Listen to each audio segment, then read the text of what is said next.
നസ്രസിലെ വീട്ടിൽ അടുത്ത ദിവസം 1945 ജനുവരി 28. നേരം വെളുത്തു. മേരി വീട്ടിൽ ഓരോ കാര്യങ്ങൾ ചെയ്യുന്നതിൽ വ്യാപൃതയാണ്. നഗ്നപാതയായിട്ടാണ് അവൾ നടക്കുന്നത്. ധരിച്ചിരിക്കുന്നത് ഒരു ഇളം നീല വേഷമാണ്. മതിലിലും മരത്തിലും തൊണ്ടു തൊടാതെ പറക്കുന്ന ഒരു പൂമ്പാറ്റയെ പോലെയാണ് അവൾ. മേരി പോയി വീടിൻ്റെ മുൻവശത്തെ വാതിൽ സൂക്ഷിച്ച് ശബ്ദമുണ്ടാക്കാതെ തുറക്കുന്നു.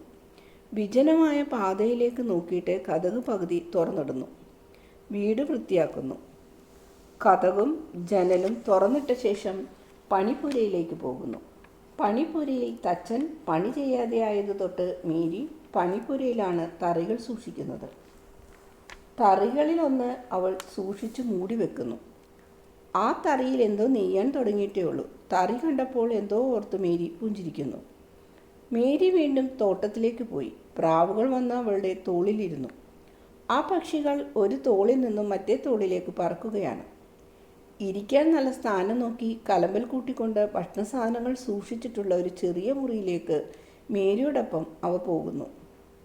കുറേ ധാന്യമെടുത്ത് വിതറിക്കൊടുത്തിട്ട് മേരി പറഞ്ഞു, ഇന്ന് നിങ്ങൾ ഇവിടെ ഇരുന്നാൽ മതി, ശബ്ദമുണ്ടാക്കരുത്. അവൻ തീരെ ക്ഷീണിച്ചിരിക്കുകയാണ്. അവൾ കുറേ ഗോതമ്പ് മാവെടുത്ത് കല്ലെടുപ്പിൻ്റെ സമീപത്തുള്ള മുറിയിൽ പോയി റൊട്ടി ഉണ്ടാക്കാൻ തുടങ്ങി. മാവ് കുഴക്കുന്നതിനിടയിൽ മേരി പുഞ്ചിരിക്കുന്നുണ്ട്. ഇന്ന് അമ്മയുടെ മുഖത്തൊരു പ്രത്യേക പ്രസാദമുണ്ട്. ഈശോ പിറന്ന നാളുകളിലെ പോലെ യുവതിയായ ഒരു അമ്മയുടെ സന്തോഷമാണ് മേരിയുടെ മുഖത്ത്. അവൾ വീണ്ടും ചെറുപ്പമായതുപോലെ തോന്നും. കുഴച്ച മാവിൽ നിന്നും ഒരംശം എടുത്ത് മാറ്റി മൂടി വെച്ചിട്ട് വീണ്ടും ജോലി തുടരുന്നു. ജോലി ദ്രുതഗതിയിലാകുമ്പോൾ അവൾ വിയർക്കുന്നു. മാവ് പൊടി തലമുടിയിൽ വീണ് മുടിയുടെ കറുപ്പ് നിറം മങ്ങിയിരിക്കുന്നു. അൽഫേസിൻ്റെ മേരി ശബ്ദമുണ്ടാക്കാതെ കടന്നു വരുന്നു. ഇത്ര രാവിലെ പണി തുടങ്ങിയോ? ഞാൻ റൊട്ടി ഉണ്ടാക്കുകയാണ്, കണ്ടോ. ഈശോയ്ക്ക് വളരെ ഇഷ്ടമുള്ള തേൻ കേക്കുകൾ. നീ കേക്കുണ്ടാക്കിക്കോളൂ. മാവ് കുഴച്ചു വച്ചിരിക്കുന്നത് കുറേ അധികമുണ്ട്. അത് ഞാൻ ശരിക്ക് കുഴച്ചു തരാം. നല്ല ആരോഗ്യമുള്ള ഒരു നാട്ടിൻപുറത്തുകാരിയാണ് അവൾ.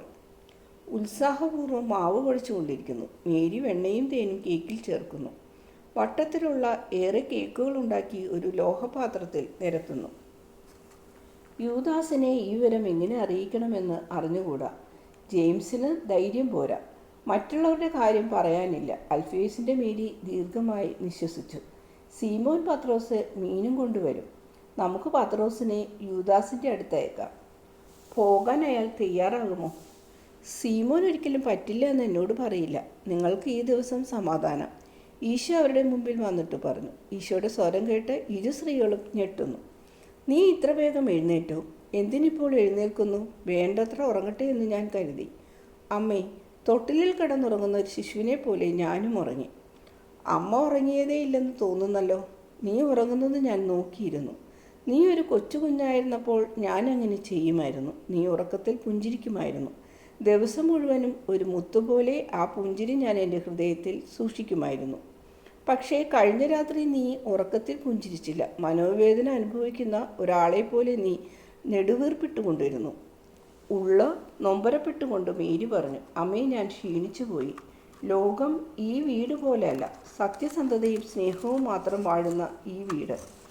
ഞാൻ ആരാണ് എന്നും ലോകവുമായി അടുത്തു പെരുമാറുന്നത് എനിക്കെത്ര ദുസ്സഹമാണെന്നും അമ്മയ്ക്കറിയാം. ചെളിയുള്ള വൃത്തികെട്ട ഒരു പാതയിൽ കൂടി നടക്കുന്നത് പോലെയാണത്. ഒരാൾ എത്ര ശ്രദ്ധിച്ചാലും ചെളി തെറിക്കും. ശ്വാസമടക്കി നടന്നാലും ദുർഗന്ധം മൂക്കിലൂടെ അടിച്ചു കയറും. ശുചിത്വവും ശുദ്ധവായുവും വേണമെന്ന് നിർബന്ധമുള്ള ആളാണെങ്കിൽ അയാൾക്ക് ഈ അനുഭവം എത്ര ദുസ്സഹമായിരിക്കുമെന്ന് ഊഹിക്കാമല്ലോ. മകനെ, ഇതെനിക്കറിയാം. പക്ഷെ നീ വേദനിക്കുന്നതോർത്ത് ഞാൻ വ്യസനിക്കുന്നു. ഇപ്പോൾ ഞാൻ അമ്മയുടെ അടുത്താണല്ലോ. അതുകൊണ്ട് ഒരു വേദനയും അനുഭവപ്പെടുന്നില്ല. വേദനിച്ചതിൻ്റെ ഓർമ്മ മാത്രമേ ഉള്ളൂ. അത് അമ്മയുടെ കൂടെ ഇരിക്കുമ്പോൾ തോന്നുന്ന സുഖം വർദ്ധിപ്പിക്കുന്നതേ ഉള്ളൂ. ഈശോ കുനിഞ്ഞ് അമ്മയെ ചുംബിക്കുന്നു. ഈശോ മറ്റേ മേരിയെയും സ്നേഹപൂർവ്വം തലോടുന്നു. ബൊർമയിൽ തീ പിടിപ്പിച്ചിട്ട് മുഖമെല്ലാം ചുവന്നു തൊടുത്താണ് അവൾ കയറി വന്നത്. നിനക്ക് യൂദാസിനെ അറിയിക്കണം. അൽഫേസിൻ്റെ മേരി അലട്ടുന്നത് അതാണ്. അതിൻ്റെ ആവശ്യമില്ല. യൂദാസ് ഇന്ന് ഇവിടെ എത്തും. അതെങ്ങനെ അറിഞ്ഞു? ഈശോ പുഞ്ചിരിക്കുന്നതേയുള്ളൂ. മറുപടി ഒന്നും പറയുന്നില്ല. മകനെ, എല്ലാ ആഴ്ചയും ഈ ദിവസം സീമോൻ പത്രോസ് വരും. തലേ രാത്രി പിടിച്ച മീനുമായിട്ടാണ് വരിക. നേരം പുലരുമ്പോഴേക്കും ഇവിടെ എത്തും. ഇന്ന് അവന് വലിയ സന്തോഷമായിരിക്കും. സീമോൻ നല്ലവനാണ്. അവനെവിടെയുള്ളപ്പോൾ ഞങ്ങൾക്ക് വലിയ സഹായമാണ്, അല്ലേ മേരി? സീമോൻ പത്രോസ് സത്യസന്ധനാണ്, നല്ലവനാണ്, ഈശോ പറഞ്ഞു.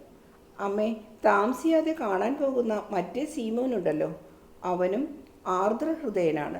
ഞാൻ അവരെ വിളിച്ചു കൊണ്ടുവരാൻ പോകുകയാണ്. അവർ എത്തേണ്ട സമയമായി. ഈശോ പുറത്തേക്ക് പോയി.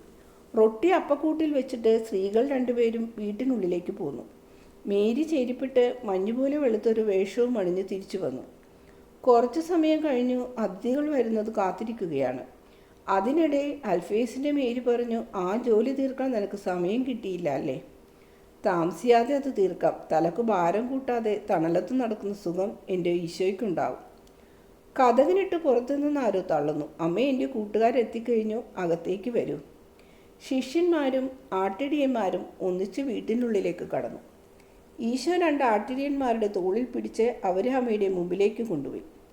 അമ്മയെ അന്വേഷിക്കുന്ന 2 പുത്രന്മാർ. അമ്മേ, അവരുടെ ആനന്ദമായിരിക്കൂ. വരൂ വരൂ, നീയാണ് ലേവിയല്ലേ?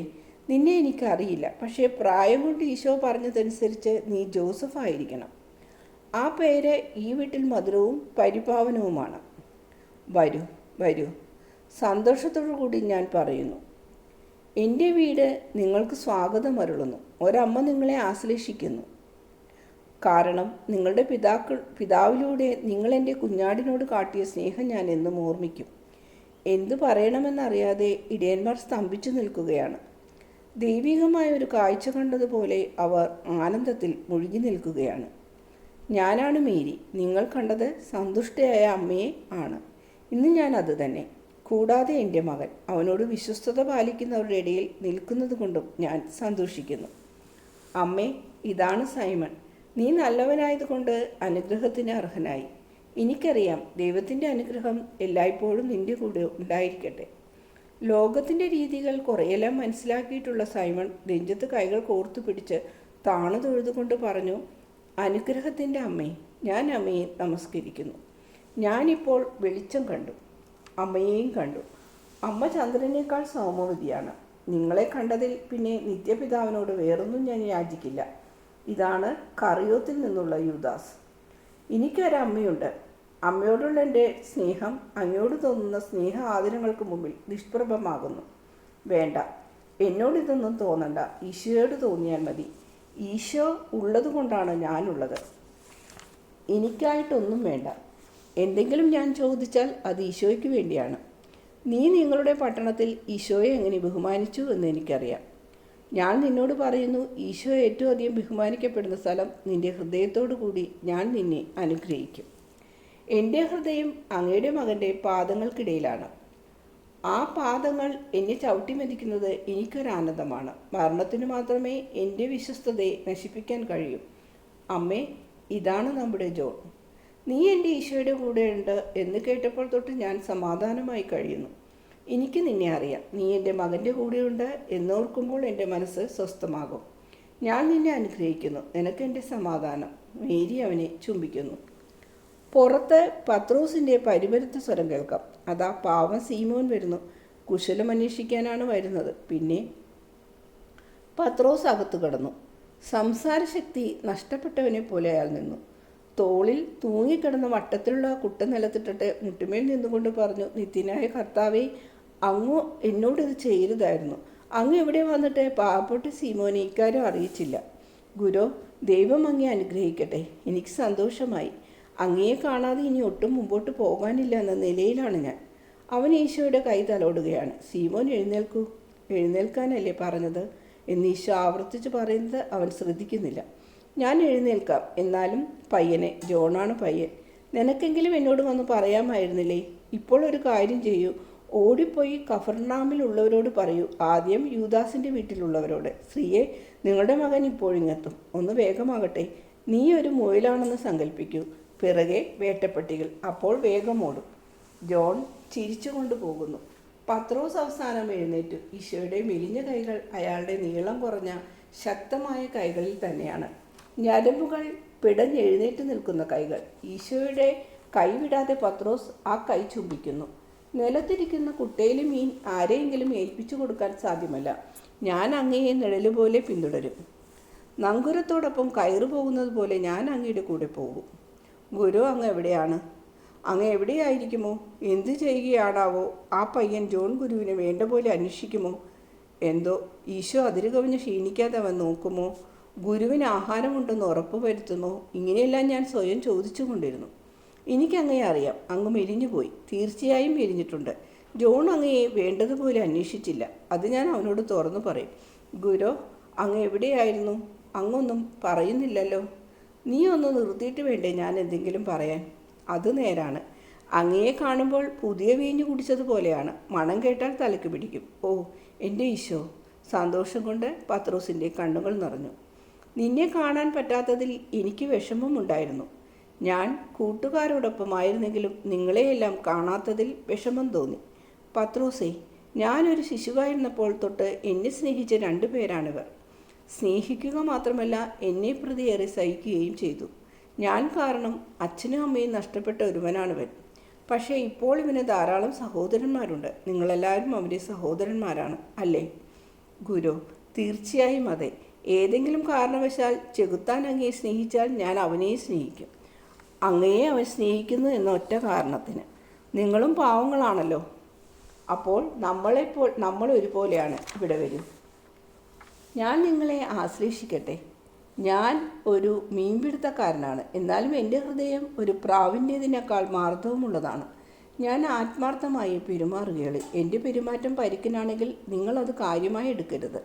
ഞാൻ പുറമേ കർക്കശക്കാരനാണ്, ഉള്ളിൽ വെണ്ണയും തേനും. ഇത് നല്ല ആളുകളോട് അടുത്ത് പെരുമാറുമ്പോൾ. തെമ്മാടികളുമായി ഇടപെടുമ്പോൾ. ഇതാണ് എൻ്റെ പുതിയ ശിഷ്യൻ. ഞാൻ ഇദ്ദേഹത്തെ കണ്ടിട്ടുണ്ടെന്ന് തോന്നുന്നല്ലോ. കണ്ടിട്ടുണ്ട്. കറിയോത്തുകാരനായ യൂദാസാണ്.